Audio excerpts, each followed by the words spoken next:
Welcome to Bloomberg Markets. I'm Scarlett Fu. Turnaround Tuesday extends to Wednesday for stocks. The S&P 500, the Nasdaq, and the Russell 2000, by the way, all posting back-to-back gains, clawing back some of the losses from their three-day sell-off. Now, when you look at treasuries, they're also building on yesterday's momentum. Prices down, so yields up. The price down results in a red color here, but yields up is the red arrow going up.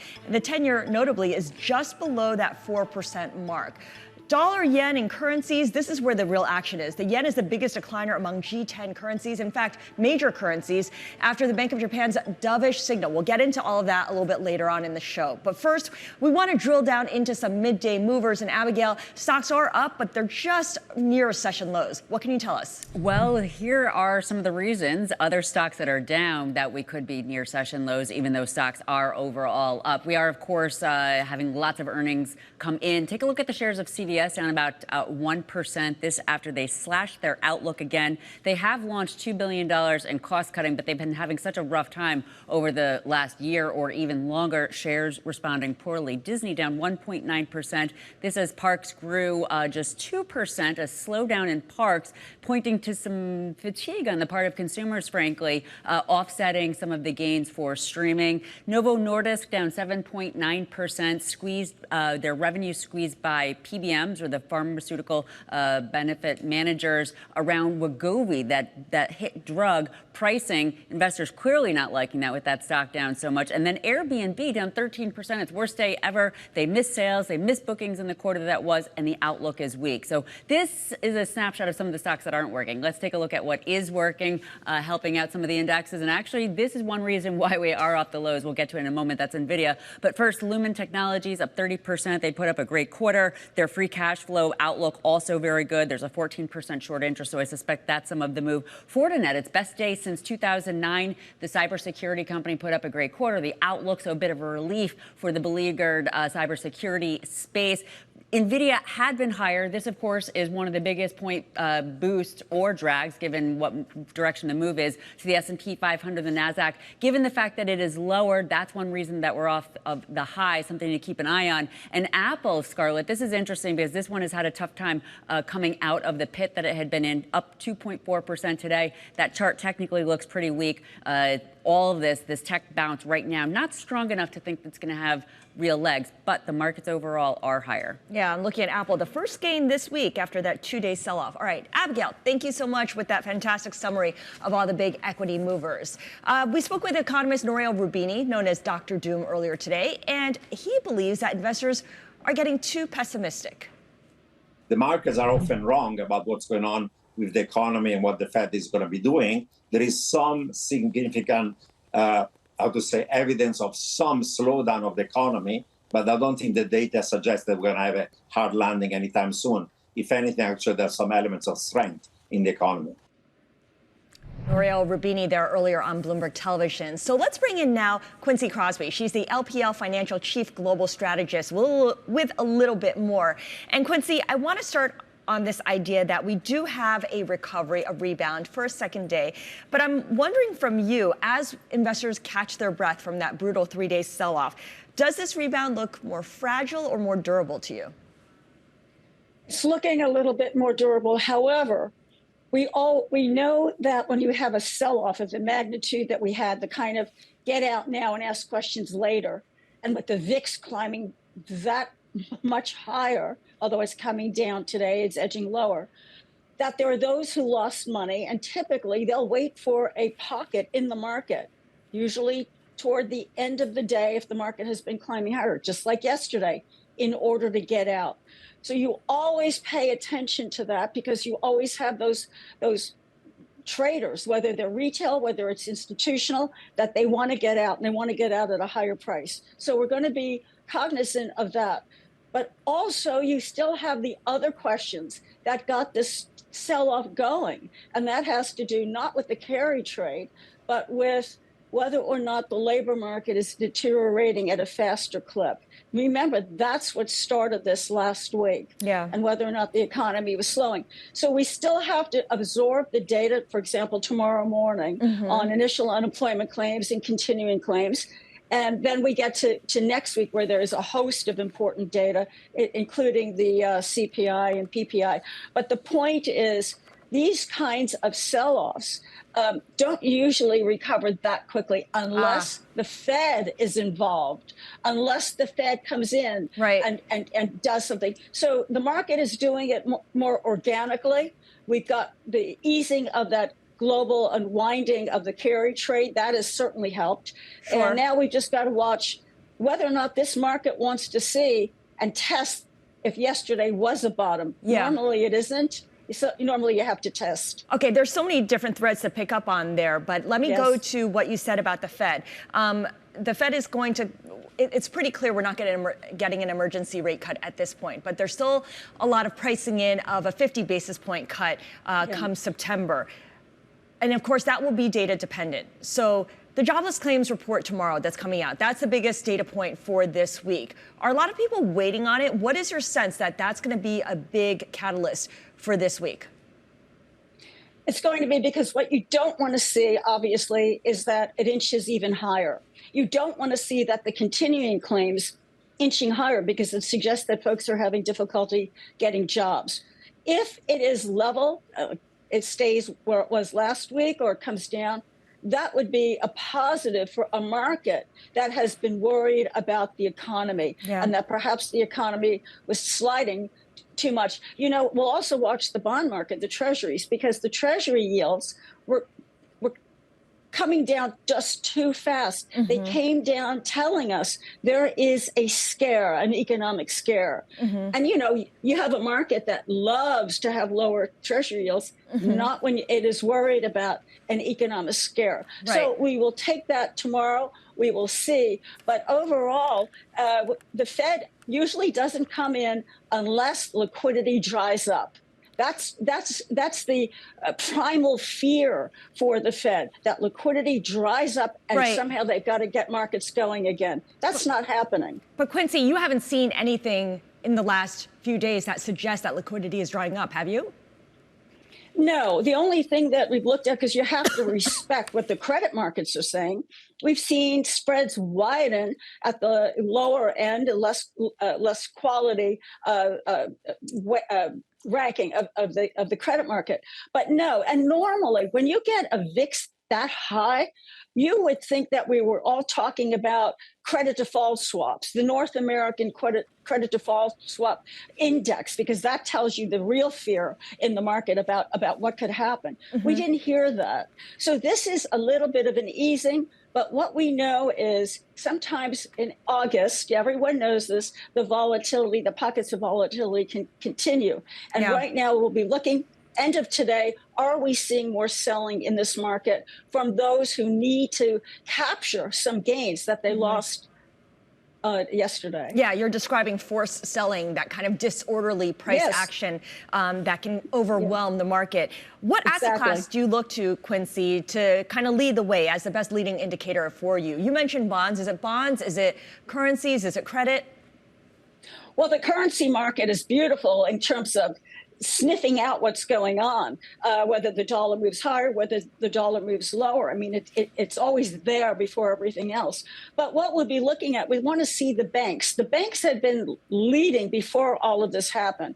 We want to see, for example, as the XLF gaining momentum and staying there. That would be a helpful sign that we're going to pre-worries about the economy, pre-worries about whether or not the labor market was disintegrating to the point that the Fed needed to come in. Sure. That's what we want to see. And I'm paying very close attention to the financials. Fantastic place to end it. And of course, XLF right now up 1.2%, adding to yesterday's 1.6% advance.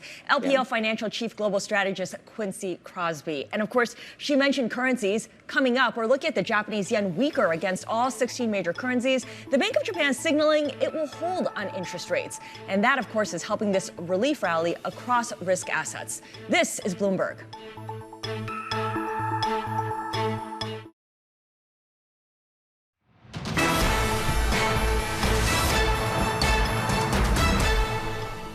This is Bloomberg Markets. I'm Scarlett Fu. Japan is now the epicenter of concern for global investors. Today, you look at the yen, it is down sharply, weakening against all 16 major currencies by at least as half of 1%. This is after the Bank of Japan signaled that it will not raise benchmark interest rates further if financial markets are unstable. So let's talk about all of this with Marc Chandler, Bannockburn Global Foreign Exchange Managing Director. Marc, it is good to speak with you. Overnight, the deputy governor of the Bank of Japan said the bank won't raise rates as long as markets are unstable. Clearly an attempt to soothe global investors. Is that what he actually meant, or are investors kind of interpreting that on their own? Yeah, so I think that it's important to note, as you did, that it's the Bank of Japan deputy governor. It's not the Bank of Japan governor itself. And he spoke in the first person, saying what he likes to see. And I sort of heard him or read him to say that here's the context, really, I think, too, that's important. When the Bank of Japan raised interest rates at the end of July, they said that the weakness of the yen contributed to the upward pressure on prices. Well, as you've noted, we've seen a big surge in the yen. And so the deputy governor of the Bank of Japan said that there might not be a need to raise interest rates further. And he said that he basically said that, it seemed to me, that as long as he wanted to see policy to remain accommodative. And we're talking about a 25 basis point overnight interest rate. As you know, the Fed is 5.25 to 5.5. So we're still talking about very low interest rates in Japan and a much higher inflation. So real interest rates remain negative. People talk about the Federal Reserve put as if when the stock market sells off, the Federal Reserve's there at our back to ease policy. And I think that's a mistake. I think that the litmus test is really financial stability. And in Japan, in 3 days, we saw bank shares, the TOPIX index of bank shares, fall 28% in 3 days. So I think that this is not a BOJ put necessarily like a Fed put, but I think it's a small step in that direction. Okay, so I'm curious because the BOJ sneezes and the entire world catches cold. And it's not like this is the first time this has happened. According to Moody's, in 2000 and in 2006, BOJ rate increases had to be reversed after it turned out the global economy sort of stumbled. Why is it that BOJ rate hikes cause such consternation across global markets? Yeah, you raise a good point. And so for me, I would say that it's not just the BOJ, and I think this is what the governor of the BOJ said too. People think that it's the Bank of Japan rate hike, but we had right afterwards the Federal Reserve, and then a couple of days later we had the U.S. jobs data, weaker than expected. So I think it's really a twofold like development here, BOJ and the U.S. Okay. And what happens, I think, is that because Japan is the world's largest net international investment creditor country, that means that Japan owns a lot more of foreign assets than foreigners own of Japanese assets. And so people think then that when the yen strengthens, interest rates rise in Japan, Japanese investors, and here we're talking about life insurance, trust banks, talking about large pools of capital, will sell their foreign assets and bring it back into Japan. And meanwhile, it's not just Japanese. People in the U.S. or in the rest of the world, really, especially the hedge funds, the leveraged CTAs, what they've done the same thing synthetically. They've, in effect, borrowed the yen, sold the yen, and bought something else, like Australian dollars, stocks, and foreigners are unwinding too. And you can see this really, one way to see this would be in the currency futures, which have unwound. That is, the short positions out there, the speculators, have covered almost $7 billion of short yen positions in the last 3 weeks. Tomorrow, the Ministry of Finance releases from Japan the latest weekly portfolio flow data through the week of August 2nd. And we're going to be watching that closely. How much of what's going on is Japanese repatriating money, and how much of it is foreigners covering their shorts? Oh, interesting. Okay, so that's a really nuanced way to look at it beyond, this is the carry trade being unwound. Having said that, I believe JP Morgan said that we're about halfway through this unwind of the global carry trade, using the yen, borrowing the yen to buy higher yielding assets elsewhere.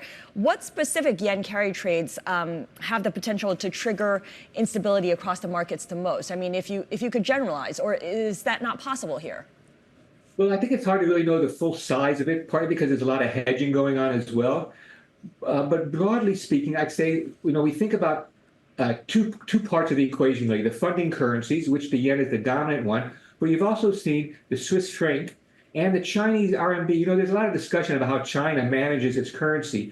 But one thing I find is that the correlation between the offshore Chinese currency, the offshore RMB, and the yen. It's about a 70% correlation, suggesting to me the same forces that are at work, using the yen as a funding currency, using the Swiss franc as a funding currency, using the Chinese currency offshore as a funding currency. So what are people buying? Well, we think that people have been buying tech U.S. stocks, but we also know in the currency markets, the Australian dollar was a big beneficiary of the yen carry trade, as was the Mexican peso. So as the yen has strengthened, both of those currencies got crushed. Aussie fell to new lows for the year. The Mexican peso, I think, was 2-year lows. And now that the yen has stabilized, those currencies are bouncing back. Okay, so big tech, Mexican peso, and Aussie dollar were the beneficiaries there of the global carry trade and are now in the process of being unwound. So final question to you, Marc Chandler. To what extent is assets in Japan the key driver here for global markets going forward, for FX, for stocks, for bonds, for credit? I mean, you mentioned that Ministry of Finance report. Is that the one thing to watch for? And then from there on, you can see the ripple effect? Well, I think that we'll be watching that. We watch the Commitment of Traders report by the CFTC that comes out on Friday. It's almost a week lag time, so to just really get a better sense of market positioning. But I really think that things will calm down for Japan, but we still have the other side of the equation, and that's what's going to happen in the U.S. You know, the market was pricing the risk of an emergency Fed rate cut. The market's moving back against that now. It's also moving away from a 50 basis point cut by the Fed in September. This would seem like a panic to me. I'd be watching also the Atlanta Fed. They do a GDP Now tracker, and they just revised it up. So the idea that that the Fed has to respond to some kind of emergency seems quite exaggerated to me. But we're going to be watching those to see if the markets do stabilize and to see those flows. Got it. Marc Chandler, really appreciate your joining us today, as always. Marc Chandler is Bannockburn Global Forex Managing Director. All right, coming up, we're going to take a look at one of the indicators for the health of the U.S. economy, and that is consumer spending. We're looking at shares of Shopify. They're soaring, following better than expected sales and profit in the last quarter. We'll dig into why. This is Bloomberg.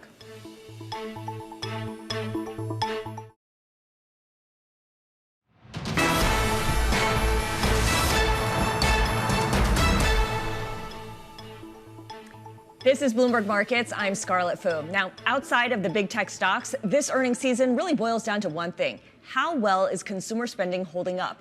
The company Shopify gives us a read. Shares of the Canada-based e-commerce company are up the most in 15 months, up 26% right now. Here with more is BNN Bloomberg's John Ehrlichman. John? Scarlett, you know, the story of the consumer obviously is very much in focus. You're absolutely right. And I think coming into this quarter for a company like Shopify, we had heard from big players in e-commerce, Amazon, Wayfair would be good examples, where the stage seemed set for the possibility of a message here for this company that they would be navigating some headwinds. And they come out with revenue numbers that definitely pleased Wall Street and an outlook that in many ways left some of the analysts breathing a sigh of relief. Now, earlier this year, you might recall that this stock was feeling some pressure because they had shared some guidance actually for the current quarter that was leaving people wondering about this consumer story in the first place. So maybe they got the message during the quarter that they could find some levers to pull to make the numbers better. But at the end of the day, not just the fact that there is the consumer aspect, there's the merchant aspect. Here is a business, Scarlett, that grows as more companies use Shopify. Could be a small business using their e-commerce platform. Could be a big partner, like they have a pretty new partnership, for example, with Target. So every time they sign these new merchants on, every time they can sign them up for more services, that helps to grow their business. So that's as much a part of the story. But I think you're right.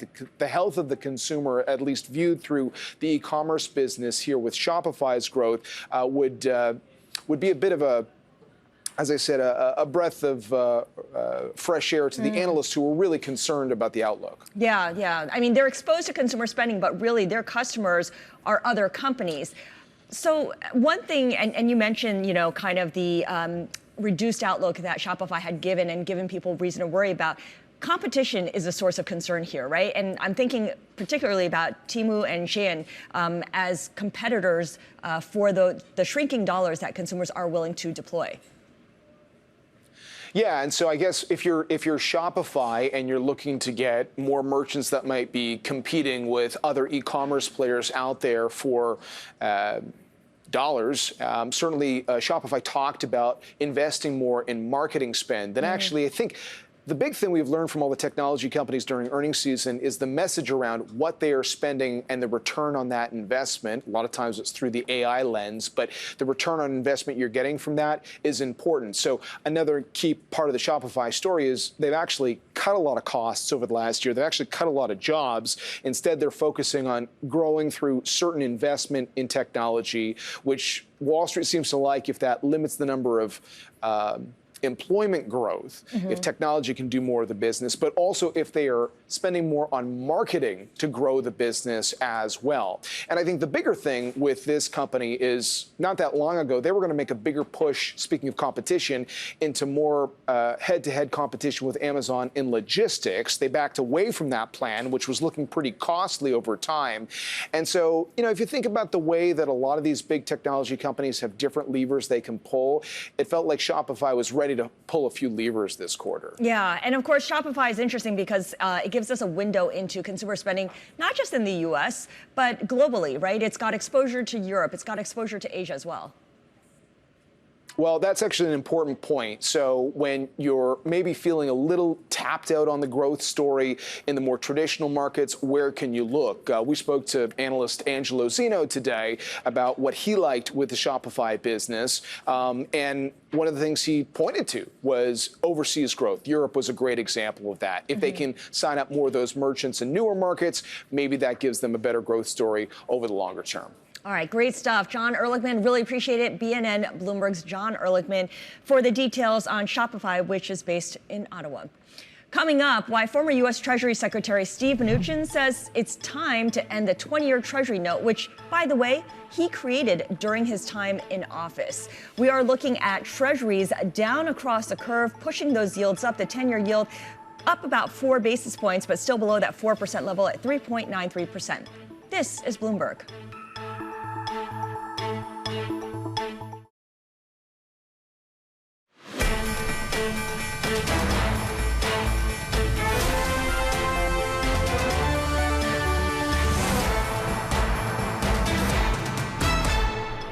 Welcome to Bloomberg Markets. I'm Scarlett Fu. We are at the 30-minute mark, or just about, so let's give you a snapshot of the market action right now. U.S. stocks extending their gains, adding to a global recovery in equities, and this is after the Bank of Japan's deputy governor soothed investors' nerves by vowing not to raise rates if markets are unstable. So you're looking at advances of about 1% for the S&P and the Nasdaq 100. Now, when you look at Treasuries, after starting the week strong, they are under pressure again. There's certainly less demand for safe havens, but also there's a lot of supply this week from the government with auctions, including the 10-year, in about 30 minutes' time, as well as the private sector. You've got 17 companies, including Meta, looking to sell U.S. investment-grade debt. Now, the overarching theme across financial markets is certainly less volatility in these last 2 days. Let's now welcome Bloomberg Intelligence rate strategist Ira Jersey. Ira, when you look at the bond market, was the rally in the bond market not just Friday to Monday, but over the last 2 weeks simply overdone? Yeah, we got to very overbought conditions in treasuries, particularly in short-term treasuries. So not a huge surprise that the rally that we've seen over the last couple of weeks has slowed down. We're probably going to, kind of find a new range now, especially since we've broken through a lot of key technical levels in both the 2-year note and the 10-year note. So once we settle into that range, I suspect that we'll probably be there in kind of a 20 to 25 basis point trading range until the September meeting, or Jackson Hole, which of course, Jay Powell could certainly throw a wrench into whatever range we're in at that time. So whenever we talk about treasuries, we quote the 2-year, we quote the 10-year, maybe we quote the 30-year. We never mention the 20-year. And the most read story on the Bloomberg today, Ira, is former Treasury Secretary Steve Mnuchin talking about the 20-year note, saying it is time to kill it. He basically said, I would not keep issuing them. It's just costly to the taxpayer, referring to the interest that the government needs to pay on holders of this debt. It's always been an outlier. When you look at the yield curve, the 20-year always kind of sticks out from the rest with the highest yield. Why is that? Yeah, it's just a sector that's not natural for people to buy. It doesn't, the profile of both the maturity and the duration, so the risk per unit of, so the price move per unit of yield change is, it just doesn't fit anyone's profile. And I was a little bit surprised and skeptical that it was going to work way back when. There were basically the Treasury Department wanted a new instrument to be able to issue a lot of the debt that they knew that they were going to have to roll over, plus they were expecting large deficits back when they introduced the 20-year or reintroduced the 20-year. But the other option was a 50-year. And the problem with a 50-year, even though conceptually a lot of people liked it, is that they weren't sure that they were going to be able to issue enough to kind of make a difference.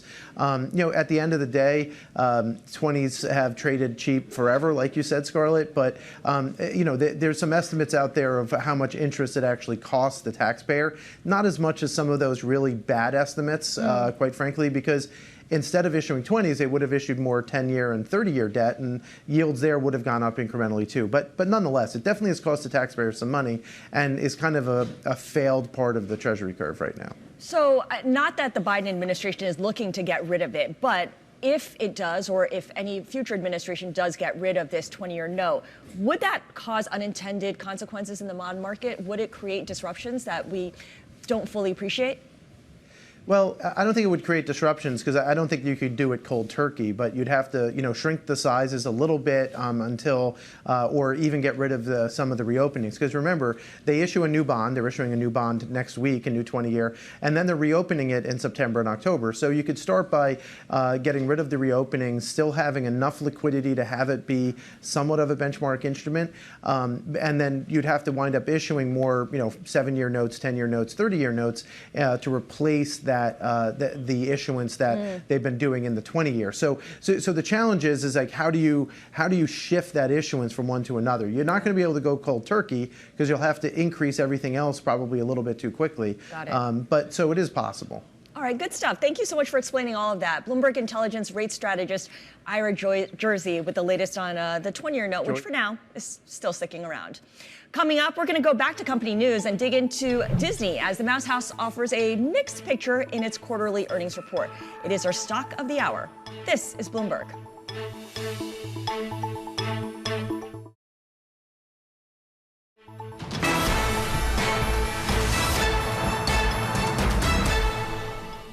Here are some of the notable equity movers at midday. Shares of Rivian down after the company said it is maintaining its full-year vehicle production target and profit-making goal.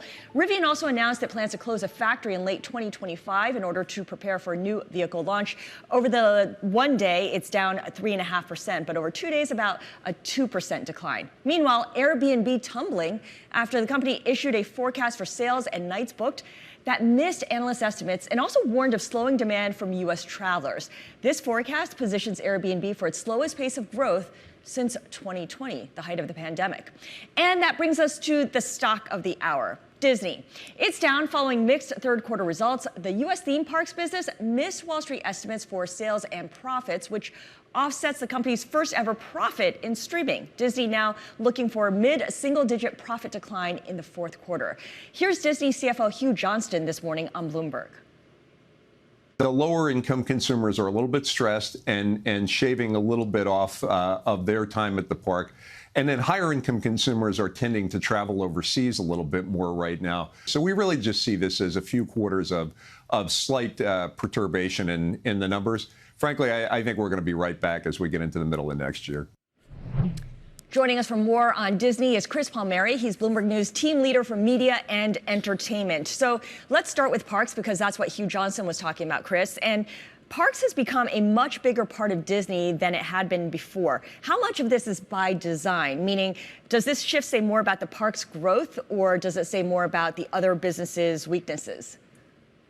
The second part, they certainly want to grow the parks. They've been doing a great job in recent years about adding attractions and raising prices and expanding. But the other business, the TV business, specifically the traditional TV channels, have been really weak, and the streaming business hasn't made up profit-wise. So that's why you're seeing the outsized dependence on the parks. And where it has been a star in recent years, it's now starting to sputter at the time when things seem to be improving a bit in streaming. Yeah, but when we say that parks missed the sales and EPS estimates, how much of this is because of difficult comparisons versus true softness in demand from a fairly challenged consumer? Attendance, they said, was flat, and at a time when inflation and they renewed union contracts with e-park workers and that, so their costs are up and their demand is not growing apace, and that's the issue. And what's been concerning was that they had said last quarter that things were going to get, after a little rough spot in the parks, that things were going to get better later this year, and they're now saying that's not the case. It could be another couple of quarters of softness. So it's definitely working off that huge post-pandemic boom that the theme parks saw, but when it ends now is not clear. All right, got it. Chris Palmieri, really, really appreciate your giving us a quick snapshot there of what's going on with different businesses within Disney. I want to focus here now on the media business, the streaming business within Disney with Porter Bibb. Porter is managing partner at Mediatech Capital Partners, a longtime investment banker when it comes to media businesses.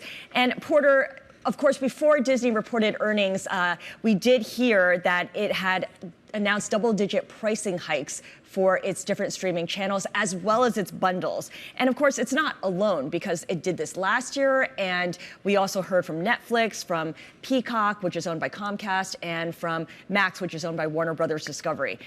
My question to you, Porter, is do these services actually have this level of pricing power, or is this something that we can only answer in time? They're increasing prices because they have to. Bob Iger calls this the slowdown in the parks demand moderation. He could use that term for everything that Disney owns and is operating today, because the streaming side of the business, yes, it eked out a little bit of a profit, and it's going to face a whole series of ongoing rate hikes going forward to keep those profits coming in. But basically, Bob Iger, who was probably the best manager in the media entertainment world in the 20th century, he is not handling the 21st century uncertainties and dismembership of the media entertainment industry with any facility or success. Yeah. And he's got 18 months in his contract with Disney before he can turn things around. And I'm not sure he can, because he's going to be obsessed with who's going to be his replacement. Well, yeah, I mean, that's a big task, and it's been a big task for a while. They just haven't really executed that well on it. So when it comes to the streaming business, the goal was to be profitable at the end of the year, and it did turn a profit in this last quarter.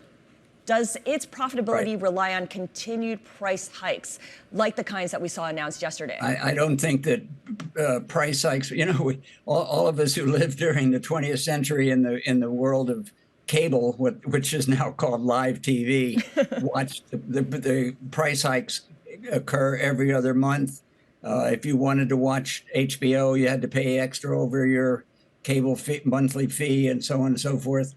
The difficulty that Disney has right now is it's a 20th century entertainment world for the 21st century. Yeah. Bob Iger is sitting on a gold mine that he doesn't really want to touch, and that's ESPN Sports, which represents just under $5 billion of revenue right now. But that's chicken feed compared to what it could be doing if he would separate ESPN from the Disney universe and make it an independent spin-off company, because ESPN could dominate the $83 billion sports betting world that they're basically not touching at all right now. Maybe a tiny little bit of ESPN's revenue comes from sports betting. Right. Well, we know that ESPN was a little bit late to the sports betting part of it, and in part because of the Disney brand and the discomfort with wrapping betting gaming into that. I want to move ahead because you mentioned HBO, and Warner Brothers Discovery is reporting earnings after the close today. Obviously, the big story here is whatever it says about losing the NBA media rights after next season. Right. Talk a little bit about the damage from losing the NBA games that extends to other parts of Warner Brothers Discovery's portfolio. I read that its other networks lose leverage over the ad rates that they charge. Well, I think David Zaslav is probably thanking his lucky stars that he did lose those sports rights, because it's helping delever the huge, still significant debt burden that Warner Brothers Discovery is working under.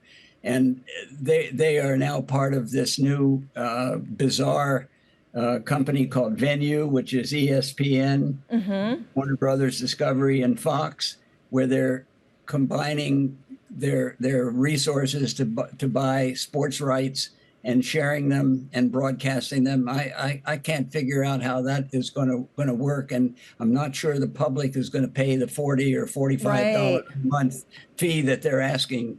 Well, I'm glad you bring that up, because it's not just wondering if the public's going to pay for it. You also have political opposition. According to The Athletic, Senators Warren and Sanders are asking the Department of Justice to investigate and potentially block this venture. Right. And the issue is whether it violates antitrust or telecom laws. I mean, just very quickly, when you look at that, does it seem like it would have monopoly power over live sports?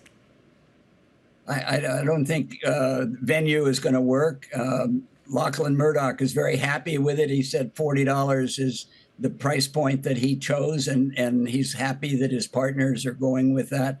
But it's hard for me to see how any significant amount of sports fans are going to pay $40 or $45 a month to watch what they used to watch for next to nothing on cable television. Yeah, that's a good reminder. Porter, thank you so much. Porter Bibb, always a pleasure speaking with you, managing partner at Mediatech Capital Partners. And of course, we'll be breaking down Warner Brothers Discovery's earnings after the close today. In the meantime, Novo Nordisk sees a major setback in the obesity drug competition as sales of Wegovy disappoint. This is Bloomberg.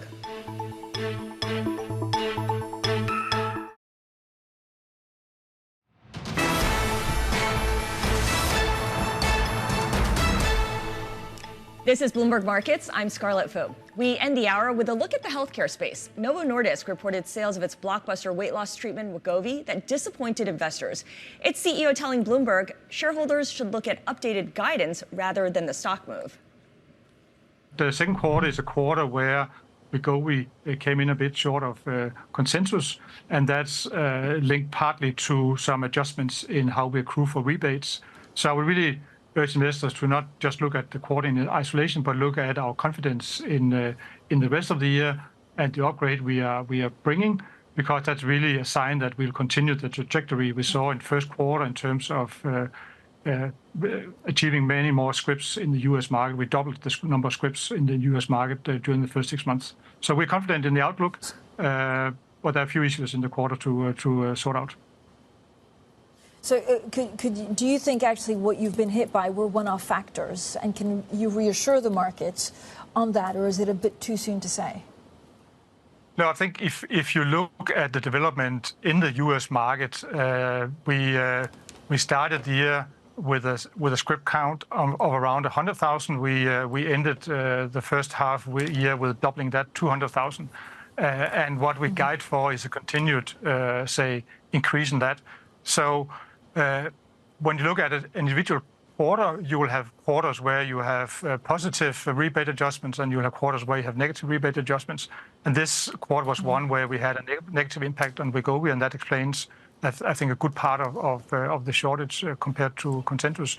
So I'm confident in our ability to compete, to grow with Wegovy and also Ozempic in the US, and that's what is baked into our guidance increase for both top line and operating profits.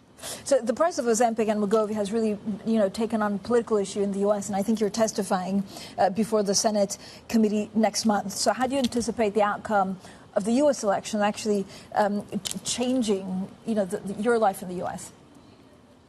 Well, I think in parallel with the focus on the price of medicines, I think we're also building the case of stronger and stronger evidence for using it. So if you look at what Ozempic and Wegovy are bringing to patients, not only glucose regulation, weight loss, cardiovascular protection, kidney safety, we are also studying MASH, non-alcoholic fatty liver disease. We are looking at Alzheimer's, etc. So the body of evidence you can say, become stronger and stronger, and the value of the medicine becomes stronger and stronger. And also, if you look at what is the cost to society of obesity, the estimates that makes that cost the U.S. society $1.7 trillion, around half a trillion direct link to cost in healthcare system and also economic activity level. So this, I think, has to be factored in, but doesn't change the fact that the U.S. has a challenged healthcare system that we all need to contribute to and make sure the patients get access to the medicines. That was the Novo Nordisk CEO. We're going to stay with healthcare because stateside shares of CVS are falling after the company lowered its 2024 earnings outlook for a third straight quarter and announced $2 billion in cost cuts. So let's dig into CVS with Bloomberg's Jonathan Palmer. So Jonathan, what is driving this revised outlook? Is it the pharmacy benefits manager business, retail sales, or the Aetna insurance business? It's actually in the Aetna business, and they've lowered guidance now 3 times in a row, and it's all been based on higher medical costs in their Medicare Advantage book of business. And so this latest revision downwards, while substantial in size, actually hasn't had that much impact on the stock. The bigger step down was last quarter when there was the bigger surprise around this revision in guidance. So I think investors expected today's downward revision. Okay, it's been, 6 years since, 7 years since CVS bought Aetna. Has this business worked out for it? I know that these latest results indicate no, but overall, has this been a good purchase? Well, there's been this trend in the healthcare space towards this vertical integration, and I think we've seen a number of people copy this strategy. It started with United Healthcare, CVS and Aetna followed. We saw Cigna and Express Scripts. So I think generally the market was moving in that direction one way or the other. And honestly, CVS had to do something. There's the competition from Amazon. There was pressure on the PBM. So buying the insurer made the most strategic sense. While it hasn't worked out as planned, I think over the long term it will. Okay, so it's something that every insurer is going through in terms of these rising medical costs. Which kind of insurer is best positioned to deal with this? Well, that's a good question. I mean, the issue right now is in Medicare Advantage. And so the players who have the biggest position in that space are United Healthcare, but that's a far more diversified entity. Humana is really heavy into Medicare Advantage. And then CVS has made a very strong play to increase its Medicare Advantage membership over the last couple years. And that's why it's had such a significant downturn here. I see. CVS also got lower ratings on a quality scale for Medicare. Is this a big deal? It is, because that's how they get paid in that Medicare Advantage market. So there's what they call Medicare Stars ratings, and they come out every year for the year ahead. And so for this year, their star rating went from a 4 to a 3, which means they lost about $1 billion in payments. I see. The good thing for CVS, though, is they were able to recapture that rating, but it doesn't go into effect until next year. So it sounds like when you put this all together, these are structural headwinds or cyclical headwinds that the company is facing, and less of something that CVS can manage around. Would that be a fair assessment? I think there's some things they can do on the margin. I mean, the rising medical costs and rising medical utilization is cyclical in nature, and I think it's impacting all players.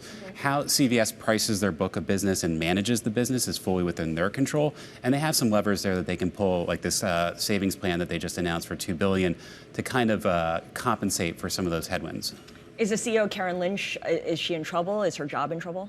I would think so. I mean, she's from Aetna. It's not a business that she doesn't know.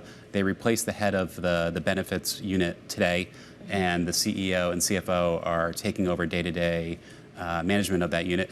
And so really the buck stops with her now. All right, so we'll see how she manages through this. It might be a bigger cyclical issue that she has no control over, but it's now an execution challenge for her. She has to execute, like you said. Jonathan Palmer of Bloomberg Intelligence, thank you so much for giving us the basic rundown on CVS. I'm Scarlett Fu, and that does it for Bloomberg Markets. We are continuing to see stocks give up some of their gains. The S&P 500 has now pared its advance to 0.5%. The Nasdaq is still the best performer of the bunch, gaining 0.6%, but we'll continue to monitor whether this downward drift continues as we head towards the close. This is Bloomberg.